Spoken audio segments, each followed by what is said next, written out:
Beats.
What's going on, everybody? Welcome back to Unhinged Live. As usual, I'm your host, Patrick Hennessy. I do not have a co-host for tonight. That's fine.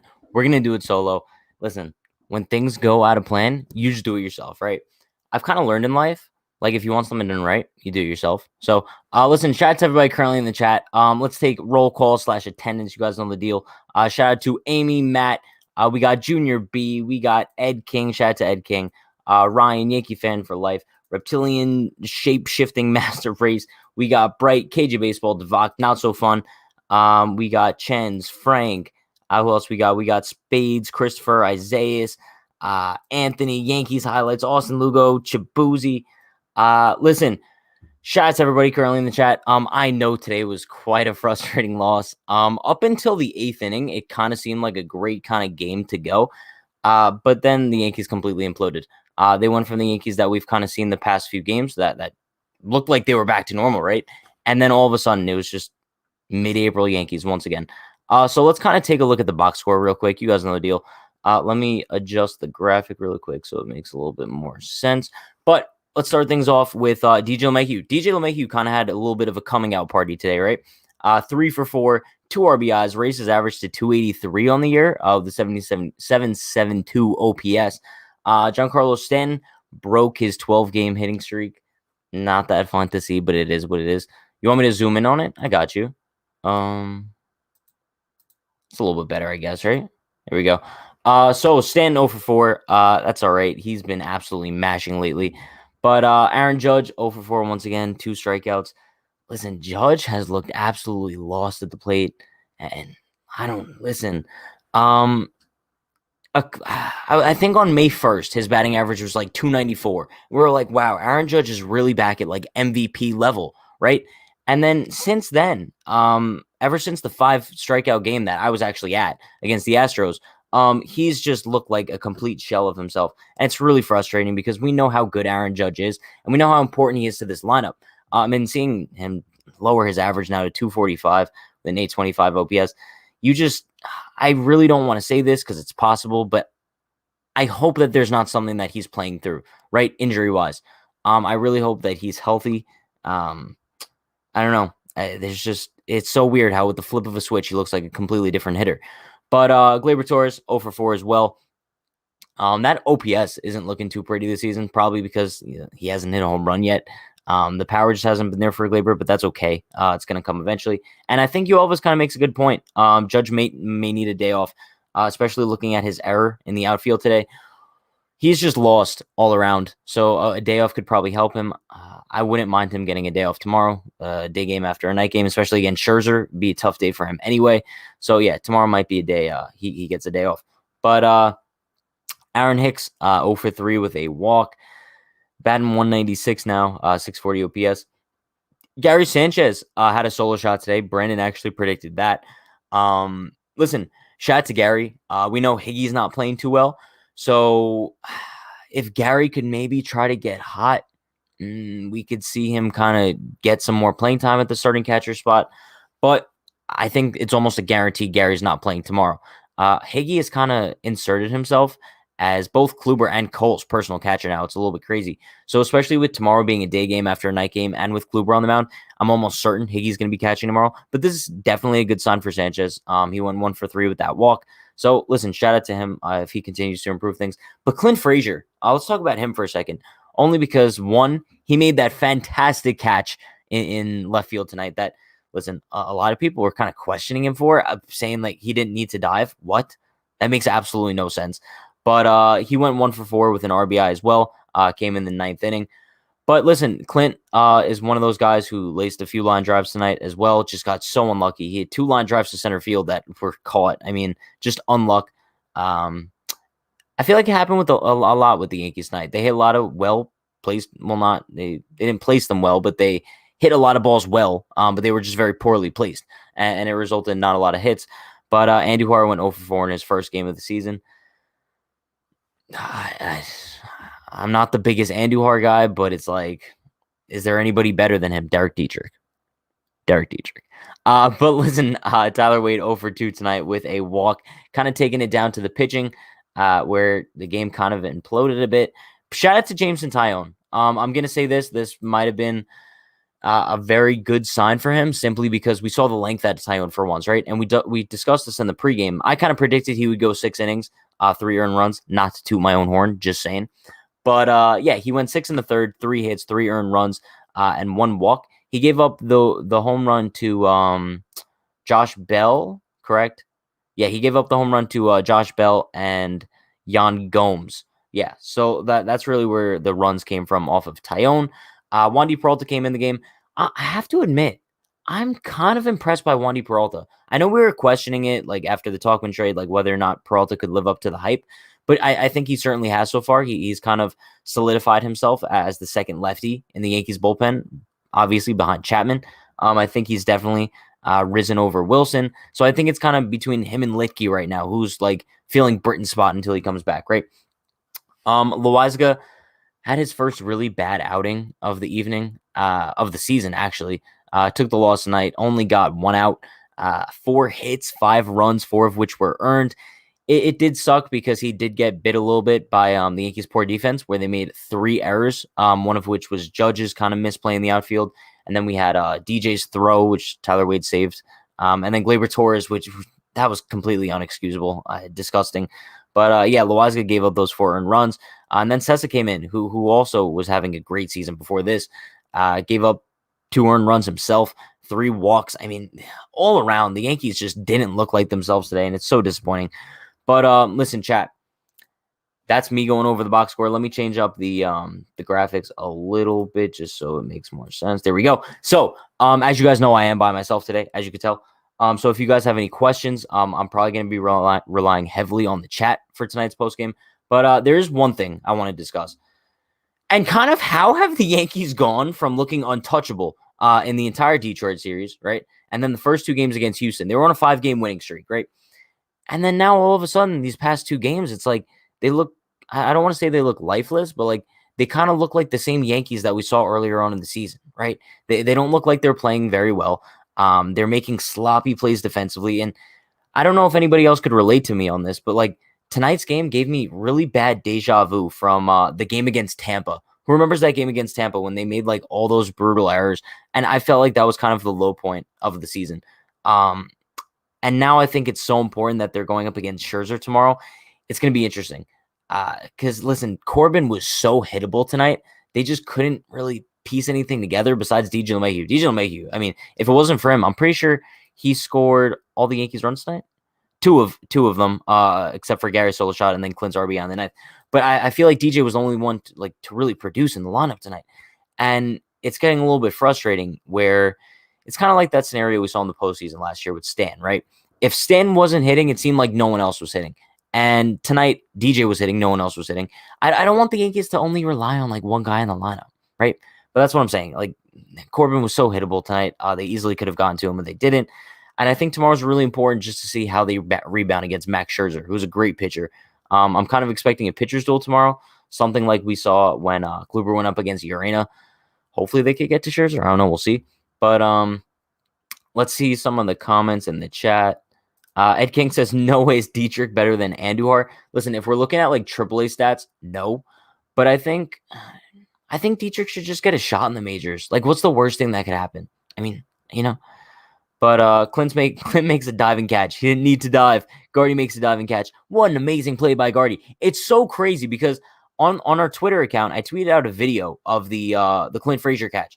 And there were so many people replying to it and like, oh, Gardy would have made that play standing up. No, he wouldn't have. He wouldn't have. I promise you, Brett Gardner does not make that play. He lets it drop and it's a double easy. Like, how can you say that Clinton didn't need to dive for that ball either? He barely caught it in the heel of his glove. Like, there's no way he catches that play standing up. Everyone just relax on the Clint hate bandwagon. I know when someone's at their lowest, that's when it's easiest to pounce on them, and that's what it seems like people are doing with Clint Frazier. But just relax, everybody. I mean, I know he struggled with the bat so far this season, but like when he makes a nice play, you can give him credit for it. It's okay.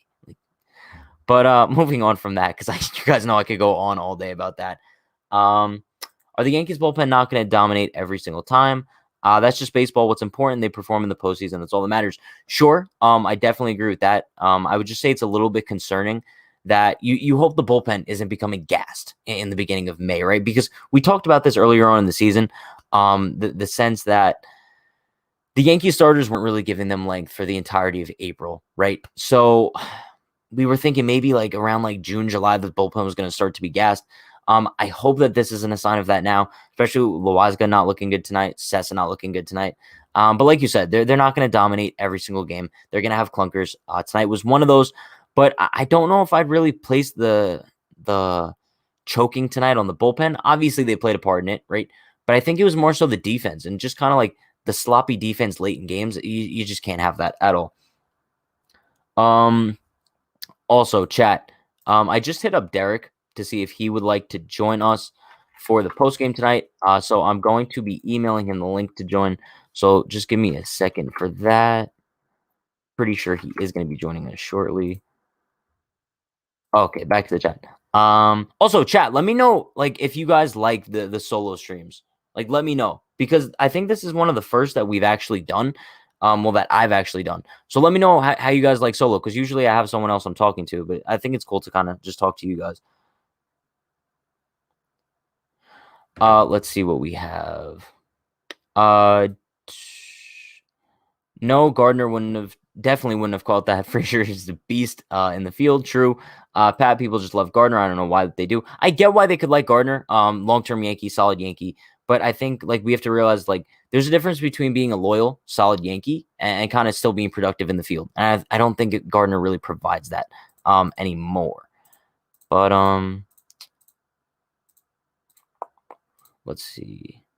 Pat, about Clint and Dan about Judge is Brian Hicks, who's Gardner. Jalen is Hicks, actually.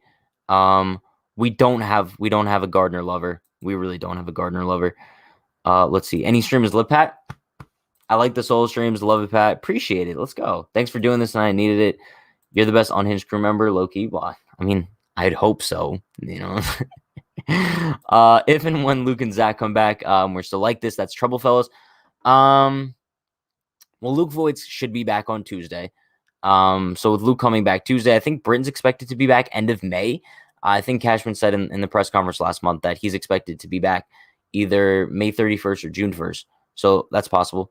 But yeah, Aaron Judge and DJ and Torres both had an error in the eighth. I knew the Yankees were screwed after that.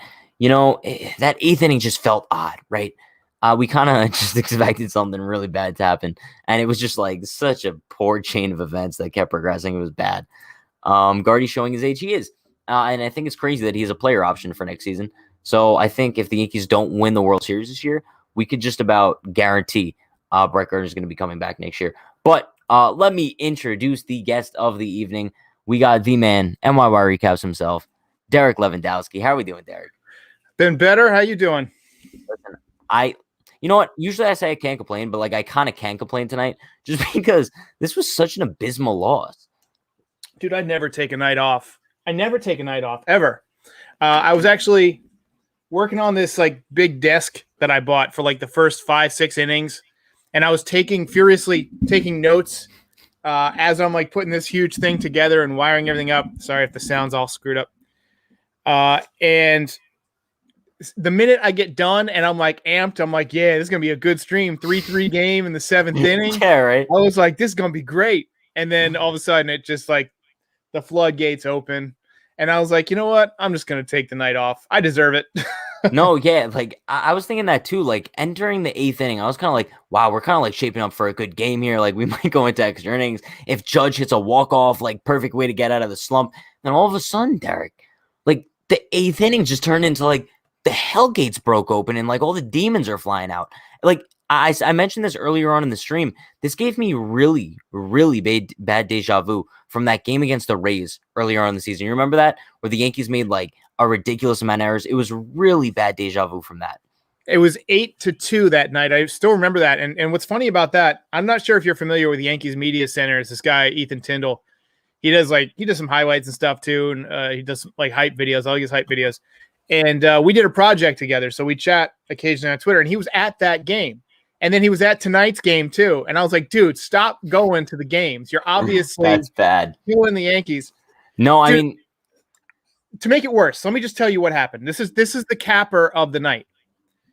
As the home run from Juan Soto is going over the fence, I'm getting up. I'm like, all right, well, I'm just going to go get a drink of water real quick. So I get up from working on this desk, and I trip over a cord. And I landed face first on my coffee table. And I collapsed my coffee table. Entire thing shattered. Like, no way. I had this like $500 double-decker coffee table with these nice like pillars, but it apparently can't drop 210 pounds of solid muscle on it. No, yeah, it's solid muscle, yeah. Wait, are you good though? I'm fine. I landed like on my elbows and stuff, you know. I just collapsed. And I was more like, damn it, I broke my coffee table. So tonight's just an all-around shit show. This was just, it's one of those days where you just want to like hit the reset button and go back to but I had to work today, so I'd much rather just proceed. Let's just proceed to tomorrow and hope it gets better. But Max Scherzer on the mound, I'm not feeling good about it. Yeah, that's exactly what I was saying. I mean, like today Corbin was so hittable. I mean, they had so many opportunities to absolutely put up numbers against Corbin, and they hit some balls that were really well. They were just placed in some really bad spots. But I mean, usually after a game like this, you would want to go up against like someone who's not that good tomorrow. To kind of have tomorrow what we're expecting to be a pitcher's duel between Kluber and Scherzer is kind of not the ideal situation at all. And day game after a night game for the second time in 3 days, I don't think you're going to see Stanton and Judge both in the lineup. You're probably going to get one of them out of the lineup at least. I'd assume Judge is going to be out just based off of tonight. Yeah, I think so too. He's been really looking bad at the plate. Stanton, he didn't do much tonight, so maybe he's, I mean, you can't hit a home run every night, so you don't want to say he's cooling off. But I tell you what, I liked some of Miggy's swings. That first inning where he hit one to the warning track, I thought that was a good swing. Even the one he hit at the end of the game, like he hit it hard, it was just into the ground. DJ LeMahieu coming out of it, 2 home runs.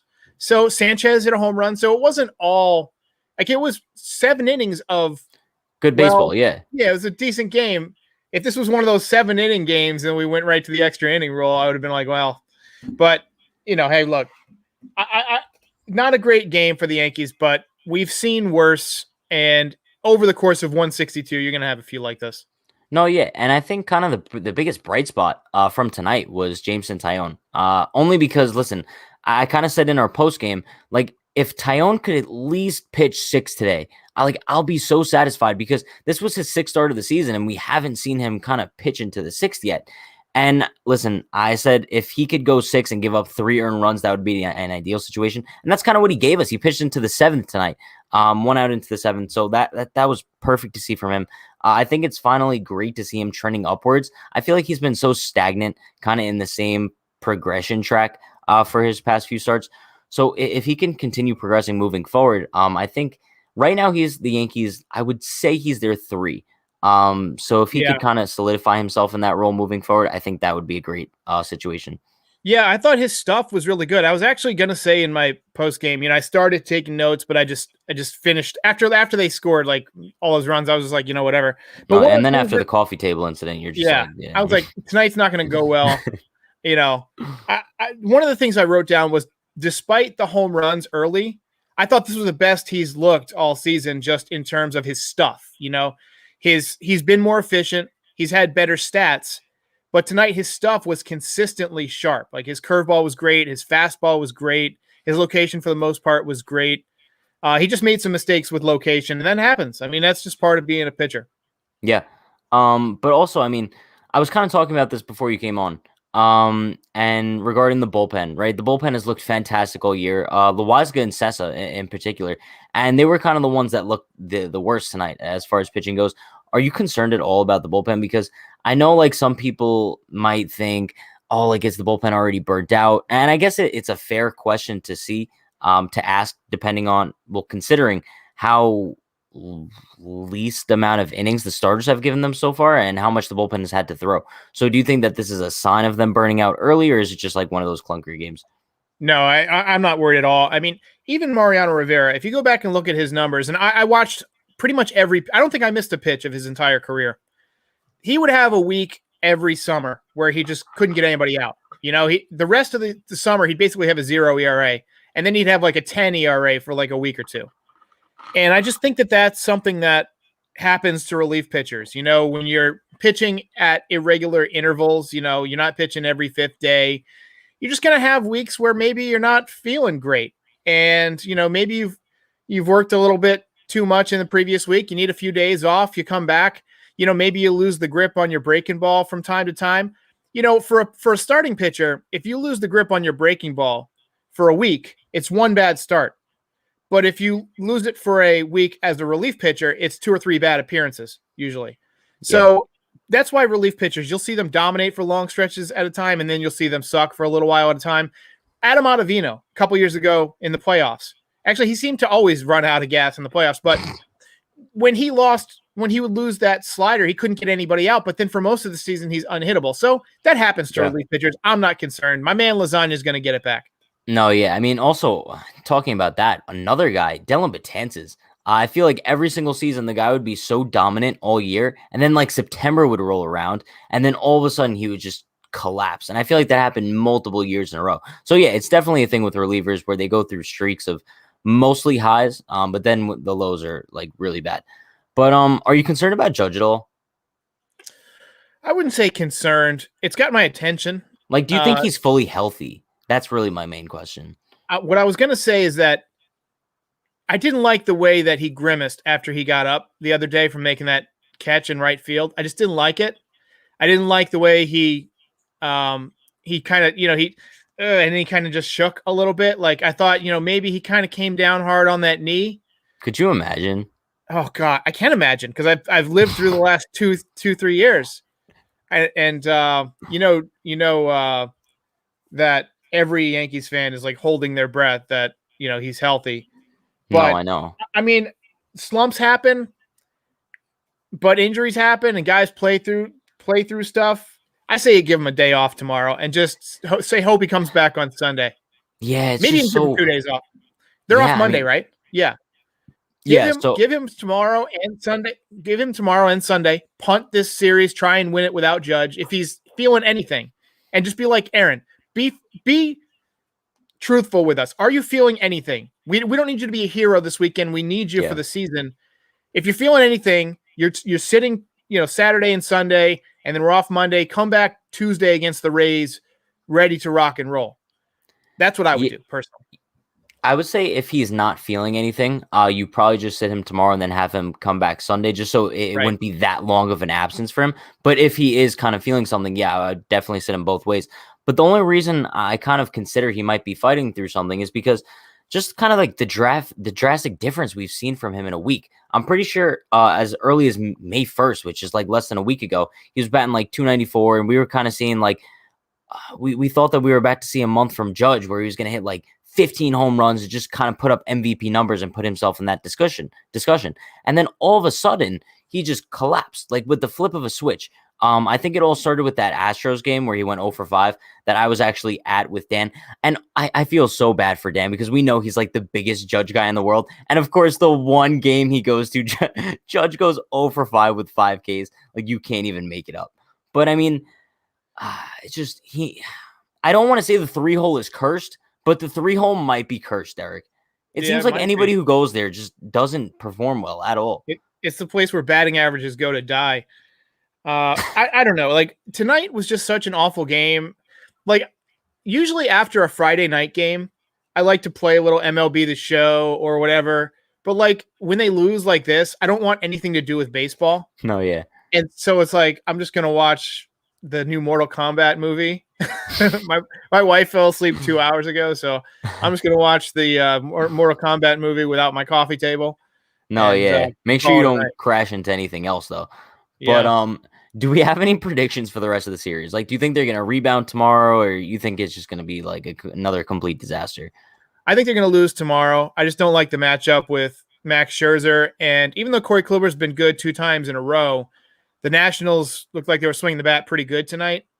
And yeah, I mean he's facing an actual team with actual hitters this time. He's not facing the Tigers, right? So yeah, I think he's going to give up probably 3 runs in 6 innings, maybe. But I just don't see the Yankees doing much damage against Max Scherzer. I think it's going to be like a 4-1 game type of deal. Yeah, listen, I don't have too high expectations for tomorrow either. Just because of how kind of heartbreaking these last 2 games have been. I mean, it sucks. Like, we felt like we were so in both of these games, and all of a sudden, just a dagger to the heart, both times late in the game. But yeah, I think that they take at least one of these next 2 games, though. I think they go into the off day. Yeah, they'll get Sunday. They'll get one of them. Yeah, I mean, if you could go into the off day, taking a win, I think I'd kind of be satisfied with that.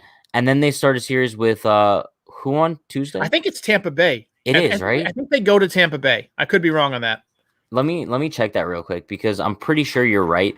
Let me just double check. Because I just remember having some concern about the turf, right? So yeah, so they are going to be heading off to Tampa for a series on Tuesday. That does not make me feel any better. So I kind of wish you were going into Tampa riding high. If they were going into Tampa on like a 9-game winning streak, I'd be like, all right, like let's roll. But now it's like, I just want the Yankees to kind of prove something to us in Tampa, right? I said it before the Astros series, kind of just show up in a big series. And I think they did against Houston. I kind of want to see them do the same thing against Tampa, kind of like beat out that mental edge that they currently have on us.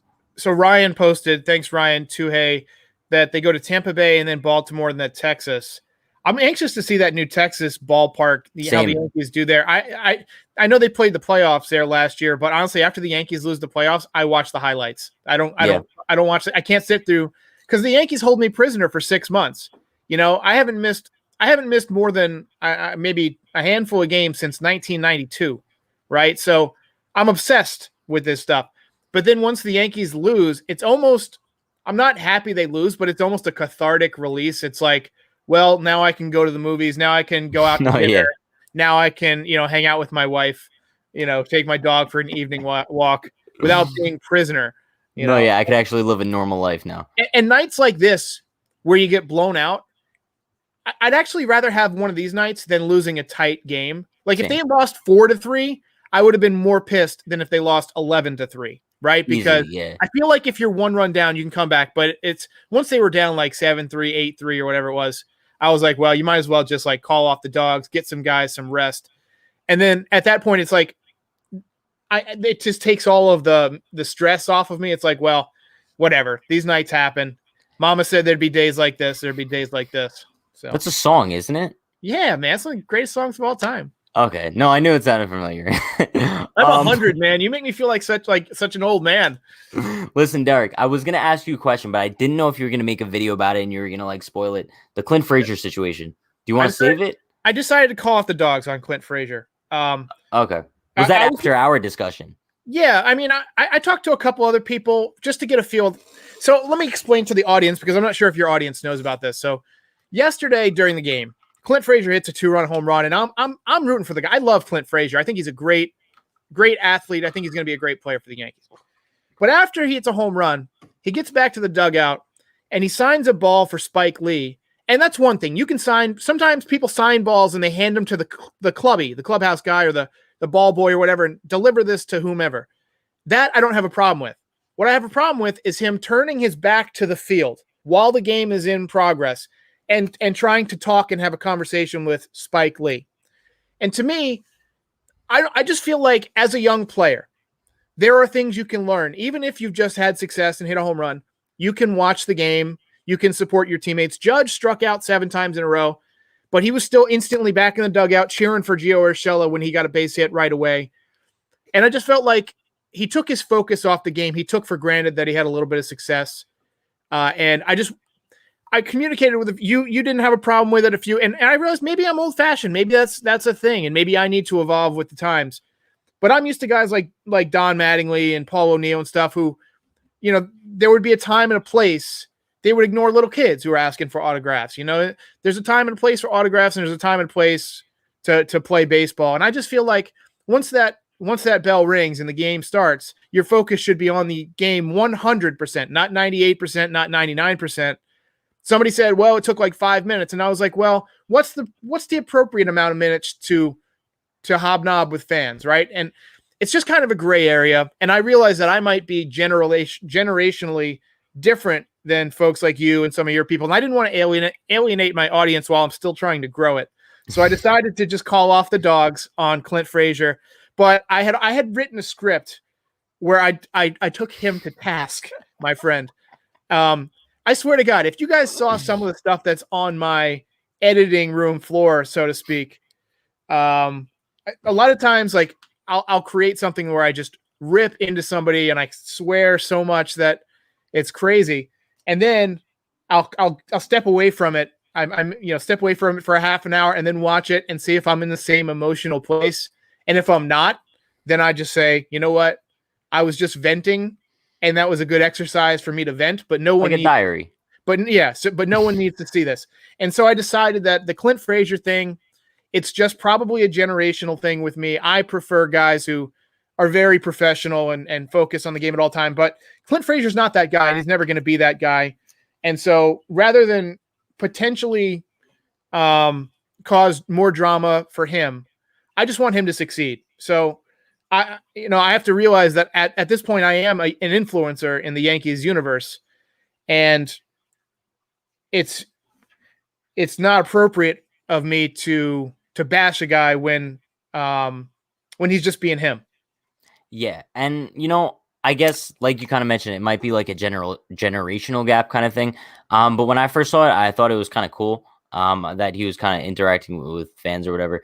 But I didn't really see too much of a problem with it. But I can understand why someone could see a problem with it, especially if they already don't like Clint.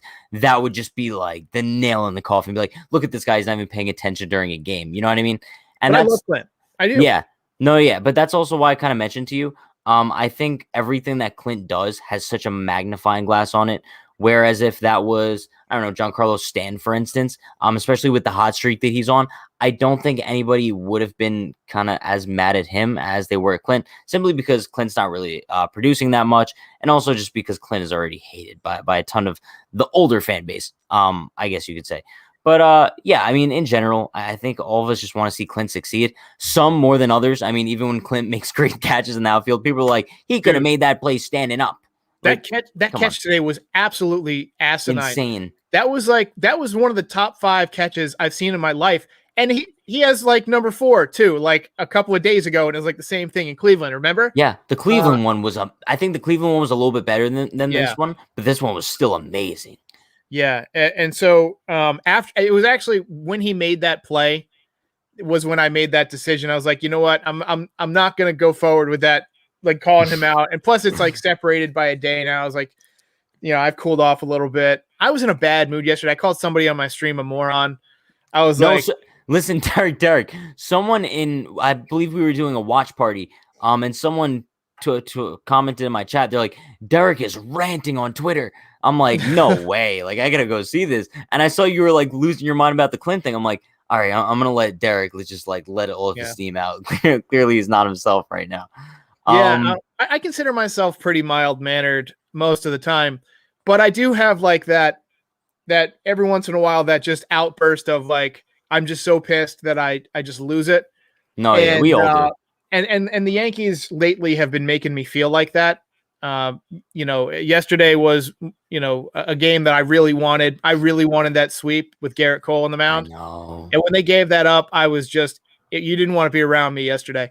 And then today, when they blew it in the 8th, it was almost apathy. It was like, all right, well, this team is going back into a funk. They're probably going to lose tomorrow. Just the way I feel. I'm just hoping they can get one on Sunday and I can have a day off without a 4-game losing streak. Wade Miley has a no-hitter in the 8th inning. Yeah, I just saw the alert on my phone.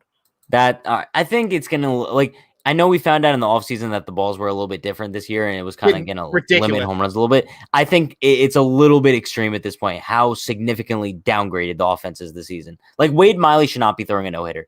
Jay Happ almost threw a no-hitter. There's been 4 no-hitters already, right? Something like that. Stupid. 3 or 4. But it's kind of sad. Yeah, because it's getting to the point where it's like no-hitters don't mean anything anymore, right? We found out the other day John Means threw a no-hitter. No one even batted an eye to it. Dude, I got the alert on my phone. I was sitting in my hammock after the Yankee game out back. I was like, it was beautiful. It was like 65 degrees, nice breeze out of the southeast. And I was listening to a book about life after death. And I was like, man, this is such a great day. And then I got the alert on my phone that said John Means has a no-hitter with 1 out in the 9th or whatever. And I said, I'll catch the highlights. No, yeah, it's kind of getting to that point. Like, we were at the stadium. I believe I was at the stadium, and our group chat texted. It wasn't even John Means threw a no-hitter. It was just Orioles threw a no-hitter. I was like, because I was thinking maybe combined no-hitter or whatever. But then I checked Twitter. I don't see anything about a John Means no-hitter. It seemed like it went so under the radar. People are just so over it already. I don't know. But they said a stat. I don't know what feed you watched tonight, but I have to watch the Nationals feed because it's the same thing as the Orioles, where they're my local market. Oh, okay. And they were given the stats for league leaders in batting average for teams. And I think the team leading the league in batting average was 247. 247. Back in the 90s, when I grew up watching baseball, that would be the last place team. No, yeah, bro. Even if you look at 2019, when the balls were flying out of the ballpark. But it's frustrating. I don't know. Maybe they fix it at the All-Star break. I've been wanting to make a video about something, and I wanted to test it on you and your market real quick. Go for it. Do you think that steroids should be legal? Because, oh my God, that's actually funny because one of our guys brought that up a while ago. And you know what? I'm going to say no, but I could understand the argument for it. You know what I mean? Yeah. Well, first of all, it's America. I think all drugs should be legal, right? And that's just one of I think everything should be legal except murder and stealing stuff and rape and slavery. But basically the big 4. But for the most part, baseball was a lot more fun when you had these monsters. Every team had 9 guys who could hit home run, and it was just a lot of fun. I like big time home run seasons. I liked it when the Yankees hit 300 home runs.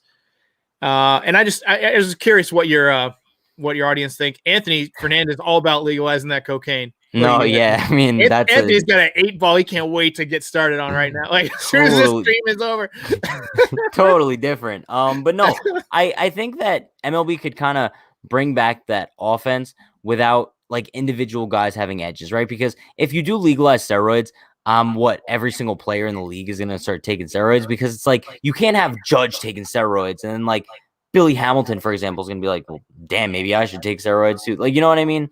It's just a different kind of situation. I think they're better off going the 2019 route and just juicing the balls and just kind of inject some more offense. I thought 2019 was kind of the beginning of the future where the offense was just going to remain like that. It seems like every year that has gone by, the offense has just been less and less. And I thought, honestly, 2020 was going to be a year where they juiced the balls 10 times higher because it was such a short season and they wanted to get all the eyes on the sport as they could. So I thought we were going to see that. Obviously, that's not the case. But I don't know. I think rather than juicing the players, you just juice the balls again. So the baseballs generally are made, I think, in Haiti, and they're made the summer before. And so there was some correlation during the 90s, and that's why a lot of people thought it might not be steroids. It was exceptionally hot in Haiti, and so hotter people wound the balls tighter. And so that was the theory, was that the balls were wound tighter. And then we found out later it was just everybody injecting anabolic steroids. But, I thought maybe you wind the balls a little bit tighter, and yeah. But actually I think they did that. But what happened was it made the seams higher. And so I read some article where spin rate is up but from everybody. Like everybody's got stupid spin rate. And, when you have higher spin rate, you get better breaking balls, you get more, better fastballs. And you're just seeing a lot of guys swing through high fastballs and fan on nasty breaking pitches. I mean, Garrett Cole, even though he didn't win yesterday, his stuff has been it's some of the best stuff I've ever seen from any pitcher in any season. And it's probably largely due to that spin rate. Yeah. And I mean, listen, I think it does help guys like Garrett Cole, Corey Kluber, but like it hurts guys like, for example, Gleyber Torres or Clint Frazier, kind of like the lack of offensive production in the league. But I say, kind of going back to the Yankees real quick, I'm not giving up on them just yet. Anybody who thinks that this is like the beginning of a major cold streak, let's not get too ahead of ourselves. These are two games where they were kind of very into it up until the end of the game. So it's not like they're completely lost. I know the errors tonight weren't promising whatsoever, but I think they're going to be fine. We'll see if they could pounce on Max Scherzer tomorrow. Derek, you have anything else to add before we wrap things up? Yeah. Who's your pick for the first Yankees no-hitter, excluding Garrett Cole? It's so crazy because I feel like the Yankees are the only team that don't throw no-hitters. But outside of Garrett Cole, let's say Corey Kluber would be the obvious pick, but I feel like Jordan Montgomery is my guy. I was going to say Monty too, because he gets just seems like it. Soft contact, and he's not like a high strikeout guy. So you could see him having like a 6-pitch inning a couple of times in a game, and that would allow you to go 9 innings. Yeah. But listen, before we do wrap things up today, we got LA Yankee King with the $5 dono. Appreciate you, LA Yankee King. I now want Pujols to sign with the Tigers. I have Pujols and Cabrera on the same team and do Unhinged Detroit and have fans just relax, watch Cabrera/Pujols. Derek, before we do wrap things up today, what's your opinion about the Pujols situation? Because I think they did him really dirty. Honestly, the man's had such a career that I feel like he deserved a better send-off than being DFA'd. Yeah. Alex Rodriguez was also DFA'd in kind of a similar situation. He was basically done. But what the Yankees did was they announced that he was going to be retiring, or that they were going to be DFAing him. So they could have said to him, hey, look, are you going to retire? And I don't know if they did or not, but if he said, yeah, I'm going to retire, they should have told him, hey, look, we have to free up a roster spot. We'll have a night for you where we make it all about you. We'll bat you third. We'll let you hit. We'll, give you an award before the game and donate a check to your favorite charity. That's what they should have done. He deserves that. He's a legend. But if he said, I intend to keep playing, then they got to say, hey, look, we got to let you go. Yeah. Do you think Pujols goes somewhere else, or do you think he's done? I'm sorry, you froze for a second there. Do you think Pujols is done, or do you think he goes somewhere else? Yeah, I haven't seen him. I'll be fully honest. I haven't seen him play other than when he's played the Yankees the last couple of years. I just don't watch a lot of Angels games. Fair enough. And when I do, it's because Ohtani is in the lineup or Ohtani's pitching. So, from his stats, he looks done. Yeah, I would probably agree. I mean, listen, if he does go somewhere, I could definitely see him going to an AL Central team, whether if that's the White Sox or the Tigers, maybe. I don't know. But I would like to see Pujols go somewhere else. The ideal situation for me personally, have him sign like a one-day contract with the Cardinals. Just throw him out there for one day. Maybe let him play like an inning at first or something. Just let him go out on a high note. That would be awesome. Dude, that would be a great moment. Bring him back like the last day of the season, right? Yeah. When the season's over, unless you're fighting for a playoff spot, which, could be, but they're probably going to win the Central. Bring him back, start him at first base, let him get an at-bat in the first inning, and then pull him out either during the top of the second, like on defense. Yeah. Or if he gets a base hit, you pull him like for a pinch runner. Yeah, and I think that's kind of the thing that a lot of people are forgetting. Albert Pujols is kind of the greatest hitter of my generation, kind of looking at it that way. And he's been awful for the past couple of years now. And I think because of that, a lot of people forget how good he actually was. But his career deserves such a Miley got the round of applause. He did? Yep. Miley got Futai said it. Shout out to Wade Miley, I guess. I mean, it is what it is at this point. But yeah, listen, shout out to Wade Miley. Shout out to Albert Pujols. Shout out to the Yankees looking to rebound against Scherzer tomorrow. But that is going to wrap up things for the post game. Shout out to Derek for joining us. If you guys don't already subscribe to MYY Recaps, go do that now. But I will see you guys tomorrow for the pregame. Tomorrow for tomorrow's day game, 12 p.m. Eastern time. We'll be live for the pregame. So be sure to like, comment, subscribe, and turn on post notifications so you do know when we go live before and after every single Yankees game this season. You guys know the deal. Stay happy, stay healthy, stay safe. Peace.